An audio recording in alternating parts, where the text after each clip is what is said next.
that tight, Kevin. I should put the bearing on it first. Just gonna walk around, folks, and see what Pete and Kevin are up to.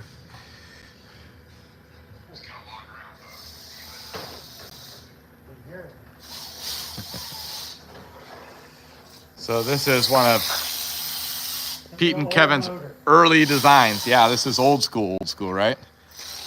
This is like when Kevin was still a teenager developing this shit. I did that when I was in my 30s.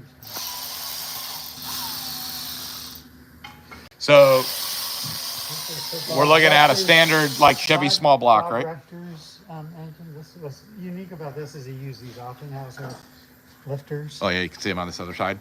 And then you can kind of see where it's to keep them from rotating so that it rides in the radius. It has a little keyway here. Oh, we're already lubed up. Okay. You take it. So there they are. Pretty cool, especially if you look this way. This is what they used in Offenhausers back in the 30s. And it's just a keyway so the bucket doesn't rotate, yeah. right? So it keeps it indexed, whatever. Radius. Okay. Yeah, you can see the little pin in there. One of their earlier designs. This was kind of their first overhead cam conversions, right, Pete? Well, we started with the motor that burned up. And then Pete started looking at it going, well, God, that'd be easy to make the regular Chevy into one. So Chevy 350 and then the standard Chevy 350 heads, right? And then you're making the cam boxes and the cams, right? Yeah, we did about 30, 40 of them. The original idea was to convert a Chevrolet C8 into a 4-valve. Yeah. Pontiac made that cylinder head for the Fiero. So we adapted 2 of those heads on the Chevy block. Mm-hmm. We got it running, and I put it up in the attic, and then it burned up in the fire. But after we got it running, I said, Kevin, we can make an overhead cam using stock head. Yeah. It'd be a lot easier, a lot cheaper. So we made, like I said, about 40 of these.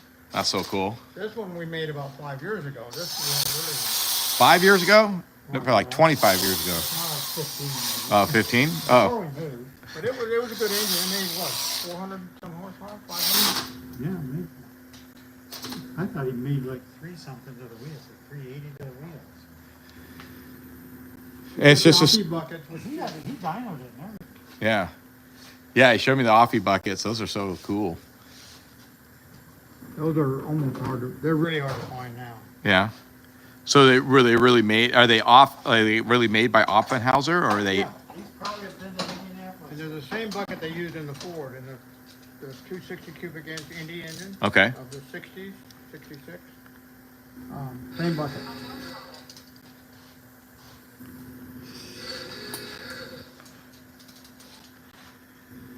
Hello. So even though we're a few days out from Bonneville, folks, Kevin's putting another motor together. The race car is pretty much ready to go. We just got to load it in the trailer. Oh, good.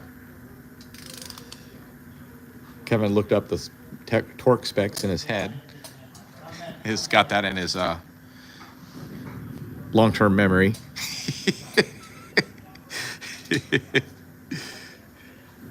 He's done a few of these, so he knows. So Kevin, what are all the numbers on the side here? Is that like the valve clearance or the lash clearance? Well, that was what happened with this motor, is we used lash caps on it, and then I had to redo the valve job, so I had to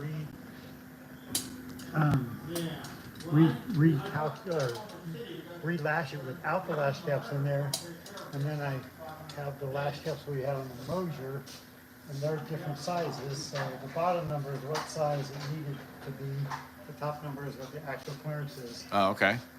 And so that's the amount of clearance minus the lash. This is the bottom number.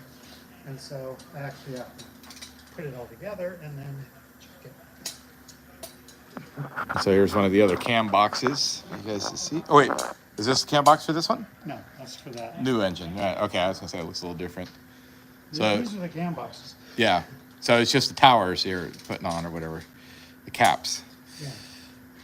So, all right, let's see what Pete's talking about. Huh? What's that, Pete? Well, this wire is caught between the metal and... Oh, not good. I didn't notice that. All right. Well, but we'll have to. Can we clear it right there?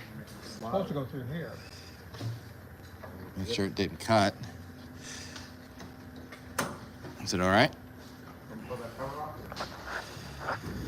So, folks, the race car is pretty much almost ready to go. Pete's doing some final touches and look-throughs and checking it out. How fast are you hoping to go at Bonneville, Pete? 268. 268? Come on, you could do that in fourth gear. No, that's a record. 267 is a record. All I want to do is get the, well, I would like to go 280, but No, it's 276 is the record. 276? Yeah, so we went 286 last time in it. Right. So, As long as we can break the record. so for corrections, we should be seeing speeds over 280 miles per hour in the car. If you do break a record, whose record would it be? Yeah.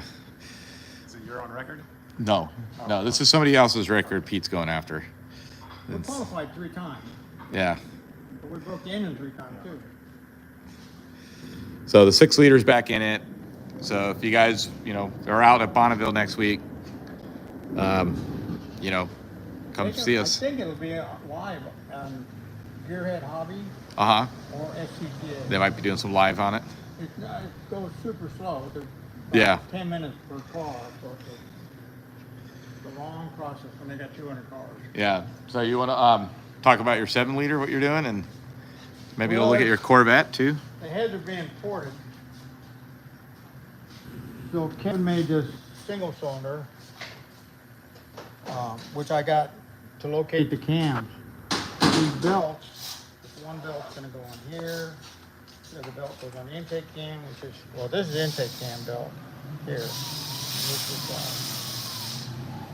there's a 3-inch, 3x3, I guess you call it, 3-inch long and 3-inch diameter. That takes care of 2 belts. Like I say, 1 belt for the intake and 1 belt for the exhaust. Yeah, like this. Okay. And then I've got idlers on both sides. This is in the YouTube quite a bit. Yeah. We can move these. If we move them both to the right, it'll pull the cams forward and vice versa. Okay. So on the dyno, on the engine dyno, we'll be able to, in a few minutes, change the timing on the intake or the exhaust cam Yeah. That's pretty cool. without having to mess with those 5 bolts, and very hard to do when you do it that way. So somebody just asked me who's watching the comments. So I'm filming this time, Pete. I'm filming horizontal. So what you see right now on the screen is what's seen. So when I film it horizontal, I can't see the comments. They go away, but I only see them for a split second. So I can't respond to the comments, guys. I'm sorry, unless you can read them. But let's see. You want to show us? It's a DRC block. It's a Pro Stock block. A 9-inch jack. Well, it's 9.2 now. We're going to make it 9. It's a 3.2 stroke and a 4.625 bore, which is 430 cubic inches. The class is 440 cubic inches, the class. All right. Or, yeah, 440. Pretty cool. So you want to show them your Corvette you're trying to sell? And go out and look at it?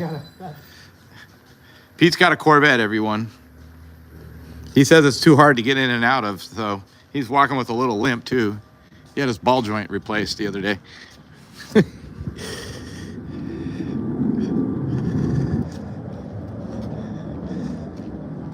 So what's this one again? 2012? This is 2011. 11.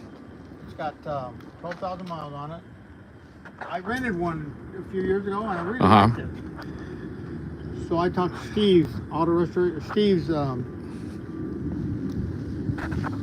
Restoration. I'm in Portland, Oregon. Okay. He's built Riddler cars. He's really a good craftsman. I said, I want to do a gullwing Corvette. So he found this Corvette in Eugene, Oregon. He bought it. And he did the door. It took him about 3 years. He used kind of as filler work. But the whole deal is so easy to get in and out of. I'm an old man, I can't bend like I used to, but it's pretty easy to Show us how the doors operate when you're in it.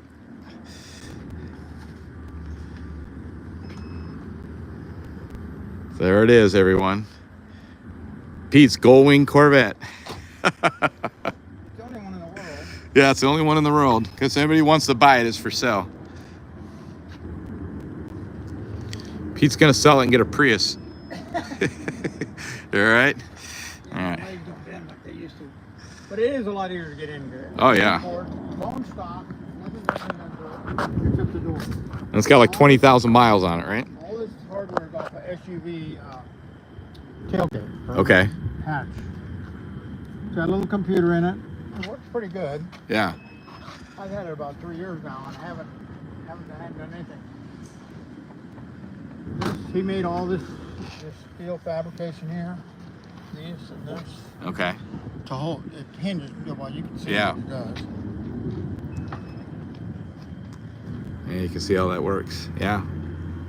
That's what holds the whole thing together.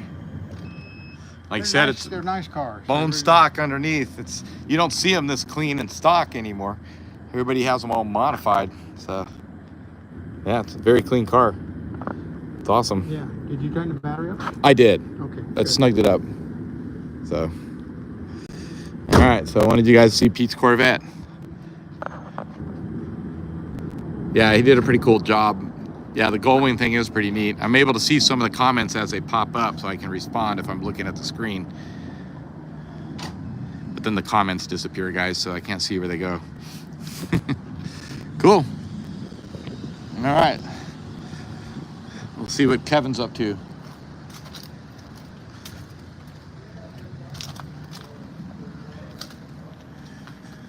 All right. Car's floating in the air, almost ready to go to Bonneville. Rob's hanging out. What's next, Kevin? Cams are in it?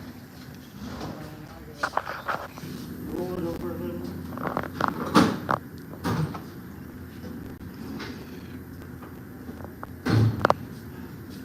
This looks like shit. Yeah.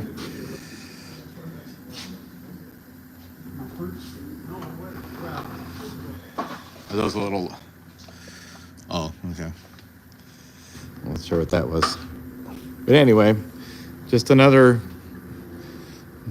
Tuesday at the shop, I guess, huh? Yeah. Cam was too long. Yeah, so you guys missed it a few minutes ago, but this is the Well, end it of takes the... us probably almost a year to get cams done. Mm-hmm. By the time we make them and get them heat treated and ground. So we started these cams a year ago. Yeah. Do you want to explain to them how they're slipped on there and welded? I don't know if they can see that in the photo. Yeah, you can see it in the photo. Well, when you make a cam, you use 2.5 inch material, but more than half of the material goes in the trash. Yeah. So not only are you paying $5-10 a pound for the material, but you're spending another $20 a pound to get rid of it. Yeah. Machine it off. So we took a shaft, and then we made this part out of the right material. Just the lobes. This 3 Yeah. inches here. We took solid stock 8620. and we drilled the hole off center. So we kind of had a lobe half made by, That. yeah, It's hot. by drilling the hole off center. We had kind of the lobe already made. Then we cut the sides and the bottom off Yeah. to make it easier for the cam grinder. And then we welded these 4 pieces. The front goes from here to the front, right? Then you got 1, 2, 3, 4 pieces. And then you oriented them or clocked them in the appropriate So position. we threw very little material away. We took what was something like this, we drilled a hole here.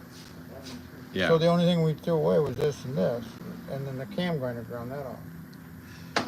And so this is actually kind of a trial for you guys too, right? You haven't done this before where you're welding the cam lobe onto the shaft. We did it one before on the 12 cylinder, Okay. but It worked too bad. it worked too bad when they straightened it down.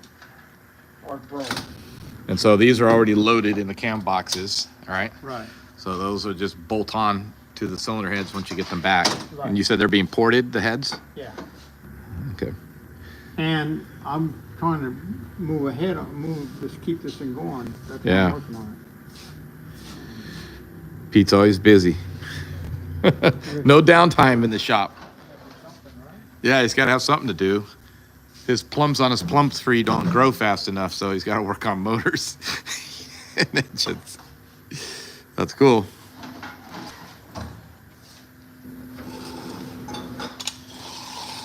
There's their intake plenum, or you can see where this is for the 7-liter, right? Yep. Yep. So Kevin machined all that and welded it up. You can see where the injectors go. So, are you running 16 injectors on this? So, I just realized that there's going to be 16 injectors on this engine. So you know what that means? You have to buy another R5 Haltech computer. No, you got one. Yeah, I think Pete should buy another one. Why? So we'll have a bunch of them laying around. Wire up another one. Have one on the race car, one on that. Or $5 grand. you're definitely going to have to get a wiring harness, though. Whatever that one you found. Yeah, the guy never came through. So we need a Haltech R5 wiring harness. If anybody has one available, they want to sell us for cheap. Anyway, that's pretty much it. Don't want to distract Pete. We'll have this whole thing together tonight. Oh, there's a lot of shit here. So somebody's asking if the 5-liter and the 6-liter are using the same cam profile. No. No, so they're different. Do you know the specs off the top of your head, or? Oh, in the drawer. Yeah. How did you come up with the concept for the cam designs between the 5 and the 6, just based on your? Jeff actually ran it through his computer program. That's when you do the doctrine of the cam, whatever, cam doctrine? Oh, it's in here somewhere. Oh, okay. Well, you don't have to get it. So these are all the cam Different cards. motors. Let's see, which one is this one? This is the 5-liter.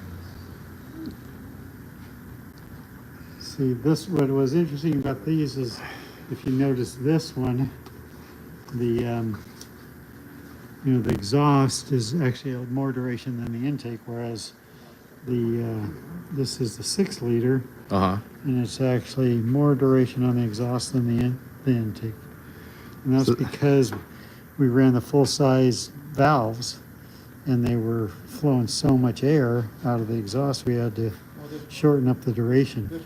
So Too much airflow out of the exhaust. So somebody says, are they physically the same length in the cams? They're relatively close, right? Yeah, the blanks are The blank, pretty much the same. because you use the same cylinder heads. Yeah.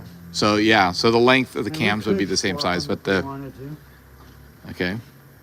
Somebody was asking if you know an Alan Millyard. I don't know. The comment popped up, it went away, so I can't see it again. But I think that's what it was.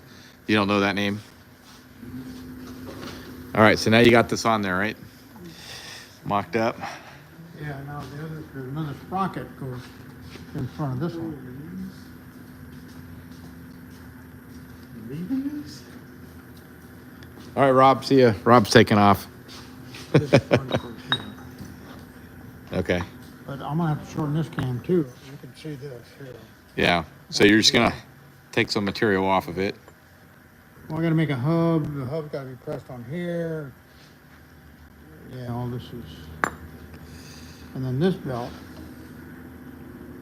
will go on this. Okay. That's kind of what it'll look like. Yeah. So how much of this do you design on a computer, Pete, on your CAD files? Nothing, right? Napkin sketch. So. Well, the cam can only go on one slot, right? Yeah. It's got to go right on top of the valve. The belt, we measure the belt and get the right length. We get as big a sprocket as we can get. Because the more teeth you have, the better off you are. Yeah. So, and the crank is half as big as this one. So Okay. if this is a 4-inch sprocket, this will only get 2 inches, and there's not enough teeth on it. Yeah. And it takes a little bit of power to turn all these cams. know, And you're building it with safeguards based on a couple other engines that had problems with timing belts recently, right? So you're building it with a little more wrap around the pulley. So well, on the LS engine I ran all 4 cams with a pushrod cam. So all the sprockets were about 3-inch sprockets. yeah, Well, it's putting a lot of load on this one sprocket to turn all 4 cams. So that's why we're using 2 belts on this one. And that's what I converted the other one to also, the Brown car, yeah. the LS engine. But So- you know, they did this 100 years ago also. Yeah. With belts, the gears, the chains. Pete's been doing it for a long time, everyone. You've been doing it 30 years, maybe? I've been working since 1988. So since 1988, Pete and Kevin have been working together. It's a labor of love, there's no money Yeah. at all in it. So somebody asked right now, what are we working on? So we've got a couple, Pete and Kevin have got a couple different engines going on right now. So this was one of their earlier designs. This is Chevy small block. They've built a overhead cam conversion. They did about, what, 30 or 40 of these, you think? This was really kind of what started. They started doing this with small blocks, and then they've kind of moved on to some more extravagant things. Like this one here is a 7-liter. They built, we don't have the cylinder head here to show you. It's out getting polished or ported, but they've built a custom cylinder head for it. And so this is a big block for overhead cam. The twin cam 4-valve. But yep, And the only people making one of those right now is Mercury Marine. yeah, They make a 9-liter. They use finger followers. okay. And it looks like some new people joined the channel or just came on, so they're kind of asking. So I'm going to show them the people. No, I'm going to show them this if they haven't seen it. But this is what's going to happen this week. And I know a lot of you have seen this already, but if you're new to the channel, this is the 6-liter V12 that Pete and Kevin made. This makes 920 horsepower. It's naturally aspirated. Hey, I see Ed's machine jumping on. Good to see you, Ed. I watch a lot of your videos. Good to see you. Anyway, get back to it. So we're really fingers crossed that this engine will perform this weekend out at Bonneville. It qualified a couple other times. We've had some mechanical issues with the engine. We think we've got those worked out. But this will have to do a 4-mile run at Bonneville at wide open throttle at 10,000 RPM. And, you know, we reach speeds of 286 miles an hour. If we can do that, 286 miles an hour for 4 miles, and then the car will go to impound. If everything checks out okay with the car, we will go back in line first thing the following morning, and we have to back up that run, and we have to make another successful pass, 4-mile pass again. So a lot of people say, oh, Bonneville's easy. It's not easy. When you have to take an engine and run it wide open throttle for 4 miles straight, 10,000 RPM, especially something that's homemade in the shop, like this custom V12, it's not easy. And, you know, it takes people try this their entire career trying to get records. But I'm not sure if you guys can see up here on the railing, but all these little red tags and the blue tags, those are all land speed records that Pete and Kevin have achieved over the years. We're in the 40s now, right, Kevin? Over 41 records. So, yeah, so no tricks up the sleeve here. This is not a high production video shop or anything like that. This is just kind of what goes on every day. So these guys are staying busy. They never stop. So Pete's already put this up. So you're going to cut the pocket in that, or a little relief? Yeah, I'm gonna let Kevin do it. Okay. So Kevin gets to do all the fun stuff. Like Loctite and anti-seize and thread sealant. But anyway. Well, folks, I'm going to sign out here in a second. It was great to see everyone again. We'll be rolling the cameras in the race car this weekend. And when we get back from Bonneville, we'll post a video. So thanks again, everyone, for signing in. And one more quick question. I just saw this come through. Yeah, the 6-liter is naturally aspirated. And Grease Spot Garage, thanks for subscribing. Check out some of the other stuff we have. Yeah, thanks, Rod. We're going to hopefully, fingers crossed for Speed Week. Hopefully we'll get out to Australia to see you guys soon. I know a lot of people are coming from Australia and New Zealand. We got some folks coming from Germany to come help support us and watch us and cheer us on. But I might even try, again, I can't promise, but I might even try, if I got good cell service out there, to do a live stream out of Bonneville on the Salt Flats. So, all right. So thanks again, everyone. Good evening. See you later.